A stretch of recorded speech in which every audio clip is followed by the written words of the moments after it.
جب تک انسان اپنے عقیدے کو عقل کی منزل سے مضبوط نہ کرے، اس عقیدے کی بنیاد عقل ہے، تبھی فرمایا اصول دین میں تقلید کرنا حرام ہے۔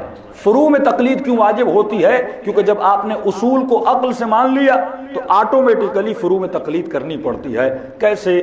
آپ نے ڈاکٹر کو چوائس کرنے میں تحقیق کی، تحقیق کرنا آپ پہ واجب ہے کہ جس ڈاکٹر کو میں دکھا رہا ہوں پڑھا لکھا بھی ہے کہ نہیں، ڈگری جعلی ہے یا اصلی ہے۔ یہ پاکستان میں بڑا مسئلہ ہے کہ فیک ڈگری ہے، اصلی ڈگری ہے، کہاں سے پڑھا ہے، کہاں سے نہیں پڑھا، ایگزام دیے کہ نہیں دیے۔ جب آپ نے ساری تحقیق کی، اب ڈاکٹر کو مان لیا، اب اس کی تقلید واجب ہے۔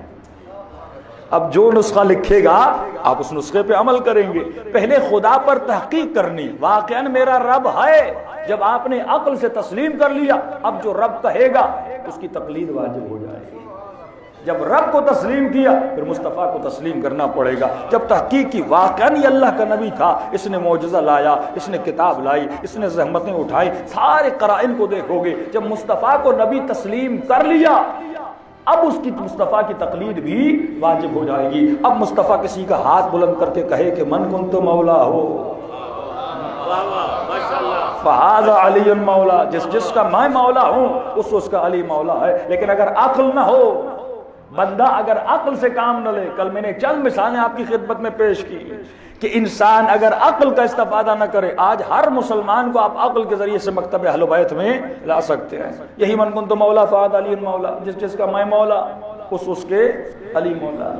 اب ایک طرف دشمن ہے، ایک طرف سادہ مسلمان ہے۔ سادے مسلمان کو الفاظ کی بحث میں ڈالا جاتا ہے، اور جس کا میں مولا، اس کا مطلب یہ ہے جس کا میں دوست اس کے علی دوست۔ آپ ذرا ان کی عقلوں کو جھوڑیے۔ آپ کہیے بتاؤ مصطفیٰ کا لقب کیا ہے؟ رحمتاً للعالمین۔ کن کے لیے رحمت ہے؟ عالمین کے لیے رحمت ہے۔ اس میں کافر بھی شامل ہے، اس میں منافق بھی شامل ہے، اس میں مومن بھی شامل ہے، سب کے لیے رحمت ہے۔ اور اس کی رحمت کی سادہ سی مثال یہ ہے، یہ جب کسی گلی سے گزرتے تھے، کافرہ عورت ان کے سر پہ کچرا پھینکتی تھی۔ اصحاب کہتے تھے یا رسول اللہ راستہ کیوں نہیں بدلتے؟ کہ میں رحمت ہوں، میں راستہ نہیں بدلتا، کسی کی بات مجھے بری نہیں لگتی۔ بار بار گزرتے تھے، ہو سکتا ہے یہ سدھر جائے، ہو سکتا ہے یہ سدھر جائے، یا رسول اللہ راستہ بدلیے۔ کہ کچرا پھینکنا اس کا کردار ہے، بار بار گلی سے گزرنا یہ میرا کردار ہے۔ ایک دن جیسے گزرے کچرا نہیں آیا، نبی کو یاد آئی کہ پھینکنے والی نے آج کیوں نہیں پھینکا؟ پوچھا کیوں نہیں پھینکا؟ کہ یا رسول اللہ سنا ہے بیمار پڑ گئی ہے۔ تو اچھا تو چلیے اس کی عادت کے لیے چلتے ہیں۔ یہ ہے رحمت للعالمین۔ وہ ظلم پہ ظلم کر رہی ہے لیکن نبی رحم پہ رحم کر رہے ہیں، اپنے کردار سے اس کو بدلنا چاہتے ہیں۔ کا پیغام بھیجو، ہم اس کے گھر میں آنا چاہتے ہیں۔ بوڑھی کو پتہ چلا مصطفیٰ محمد احمد ملنے آ رہے ہیں، اس نے کہا یقیناً خوش ہو رہے ہوں گے کہ جو روز کچرا پھینکتی تھی مذاق اڑانے آئیں گے۔ ہاں بھائی بوڑھیا تمہیں کیا ہوا؟ اللہ کا شکر بیمار پڑ گئے، تمہارے اوپر موت آئے، کہ یہ بد دعا دینے آئیں گے اور میری بیماری پہ ہنسنے آئیں گے۔ کہ جیسے رسول خدا اس کے گھر گئے، نبی نے اس پر سلام کیا، پریشان ہو کر کہنے لگی میں تو سمجھ رہی تھی آپ مجھے بد دعا دینے آئیں گے، آپ خوش ہوں گے کہ میں بیمار پڑ گئی ہوں۔ کہ نہیں تو نے آج کچرا نہیں پھینکا، مجھے تمہاری یاد آ رہی تھی، میں دعا کرتا ہوں تو ٹھیک ہو جائے۔ کہا کہ اتنا رحم کہاں سے پیدا ہوا؟ کہ کیونکہ میں رحمان الرحیم رب کے ماننے والا ہوں۔ کہ اگر آپ کی شخصیت ایسا رب اگر آپ کا ہے تو اس رب پر میں بھی ایمان لانا چاہتی ہوں۔ وہ مصطفیٰ جس کو کافر کا بیمار ہونا برداشت نہیں، اتنا رحمت للعالمین، اتنی تکلیفیں دی لیکن کبھی بد دعا کے لیے ہاتھوں کو بلند نہ کیا۔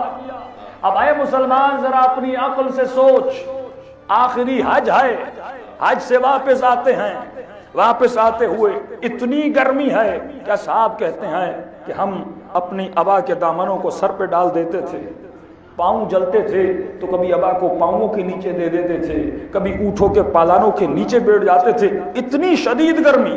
وہ مصطفیٰ جس سے بوڑھیا جو کافر ہے اس کی تکلیف برداشت نہیں ہے، وہ کہتے ہیں کہ جو پیچھے رہ گئے ہیں ان کا انتظار کر دو، جو آگے بڑھ گئے ہیں ان کو کہو پیچھے آ جائیں، جو یہاں پہ رہ رہے ہیں ان کو کہو یہیں پہ باقی رہیں۔ اتنی دھوپ تاریخ دان کہتے ہیں یہ اس زمانے کی تاریخ کا سب سے بڑا مجمع تھا، اس زمانے کی تاریخ کا سب سے بڑا مجمع تھا۔ کائنات میں اتنا مجمع کسی نے جمع نہیں کیا جتنا مصطفیٰ نے جمع کیا تھا، کیونکہ لوگوں کو بتا کر گئے تھے یہ میری زندگی کا آخری حج ہے۔ ہر مسلمان حج پہ جا رہا تھا، بچوں کو جمع کیا، عورتوں کو جمع کیا، بوڑھوں کو جمع کیا، جوانوں کو جمع کیا، اور اتنی گرمی میں جمع کیا، اور یہاں تک کہ کہا کہ تنکا بھی لے کر آؤ، مجھے ممبر بنانا ہے۔ کہنے لگے یا رسول اللہ اس گرمی کے میدان میں، اس صحرا میں لکڑیاں کہاں سے لائیں؟ کہ جتنی بھی لکڑی ملتی ہے لے کر آؤ۔ تنکا جمع کیا اور ممبر کو بنایا۔ یا رسول اللہ تنکا کیوں اٹھوا رہے ہیں؟ رسول خدا فرمائیں گے کیونکہ انسان اگر کسی سفر پہ جاتا ہے اور وہ سفر گرمی والا ہو، وہ مشکل والا ہو، اس سفر میں خود بیمار ہو جائے یا ماں بیمار ہو جائے یا بیٹے کا انتقال ہو جائے، جب وہاں پہ آتا ہے 10 سال بھی گزر جاتے ہیں، آپ اس سے پوچھو گے جب کربلا کے سفر پہ گئے تھے، مکے مدینے کے سفر پہ گئے تھے، وہ سفر کیسا گزرا تھا؟ یہ خود کہے گا وہ سفر بڑا سخت تھا، اس پہ ایک برا واقعہ ہوا تھا، گرمی بہت تھی، یا بیٹا مر گیا تھا، یا میں بیمار پڑ گیا تھا۔ تو جس سفر میں سختیاں ہوتی ہیں وہ سفر پوری زندگی انسان کو یاد رہتا ہے۔ نبی نے گرمی میں تنکا اٹھوایا تاکہ جب تک زندہ ہو یہ تنکا یاد ہو۔ اس تنکے سے میں نے ممبر بنایا تھا۔ وہ رحمت للعالمین لوگوں کو دھوپ میں بیٹھا رہا ہے، اتنی محنت کروا رہا ہے، کس لیے؟ عقل سے پوچھئے کس لیے؟ یہ بتانے کے لیے کہ جس کا میں دوست ہوں۔ عقل مانتی ہے جس کا میں دوست ہوں اس کا علی دوست ہے۔ کبھی اس کو عقل قبول نہیں کرتی کہ جس صرف دوستی کے بتانے کے لیے یا رسول اللہ مدینے میں جا کر بتا دے کہ علی آپ کے دوست ہیں، علی آپ کے داماد ہیں، علی آپ کے رشتہ دار ہیں، علی آپ کے بھائی ہیں۔ اور سوال کیا کیا؟ الست اولی بانفسکم، سوال کرتے ہیں کہ اے لوگو کیا میں تمہارے نفسوں کا مالک نہیں ہوں؟ نفسوں کا، جان کا مالک نہیں ہوں؟ کیا تمہاری اولاد کا مالک نہیں ہوں؟ کیا تمہارے مال کا مالک نہیں ہوں؟ یعنی اگر میں کہوں بیوی کو چھوڑ دو تو کیا چھوڑو گے نہیں؟ اگر میں کہہ دوں مال اللہ کی راہ میں تو دو گے نہیں؟ کیا میں اللہ کی طرف سے بنایا ہوا نبی نہیں ہوں؟ سب نے کہا ہاں یا رسول اللہ، ہماری جان کے مالک ہو، ہمارے نفسوں کے مالک ہو، ہماری ہر شے کے مالک ہو۔ تو اس وقت فرمایا من کنت مولا، جس کا میں مولا ہوں اس کا علی مولا۔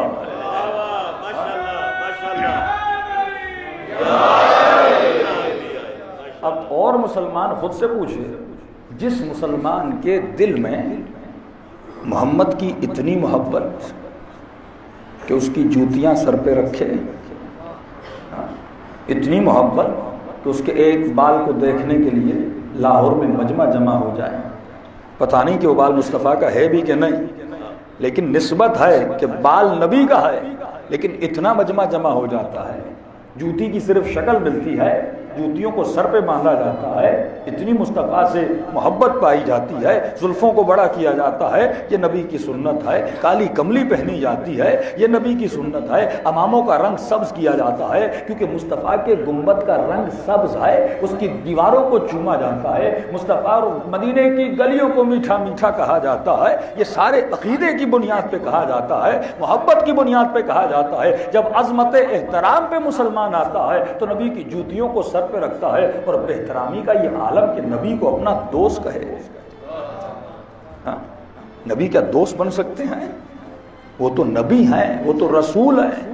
اب مجھے نہیں پتا کس کا عقیدہ کیا ہے، لیکن ہم شیعہ نبی کو دوست نہیں مانتے، نبی کو مولا مانتے ہیں، نبی کو آقا مانتے ہیں۔ اور یہ بحث بھی چھڑی کہ علی کس کس سے افضل ہے، اور کسی نے کہا کہ علی چوتھے پر ہے، علی کس نمبر پر ہے۔ میں اس بحث میں نہیں جانا چاہتا، سارا جواب اس من کنت مولا ہو فہذا علی مولا میں موجود ہے، اور جواب مصطفیٰ نے دیا ہے۔ مجھے نہیں پتا کہ تم مصطفیٰ کو کس کس کا مولا مانتا ہے، لیکن میں مصطفیٰ کو آدم کا مولا مانتا ہوں، نوح کا مولا مانتا ہوں، یوسف کا مولا مانتا ہوں، یعقوب کا مولا مانتا ہوں، صالح کا مولا مانتا ہوں۔ پس جس کا مصطفیٰ مولا ہے اس کا علی مولا ہے۔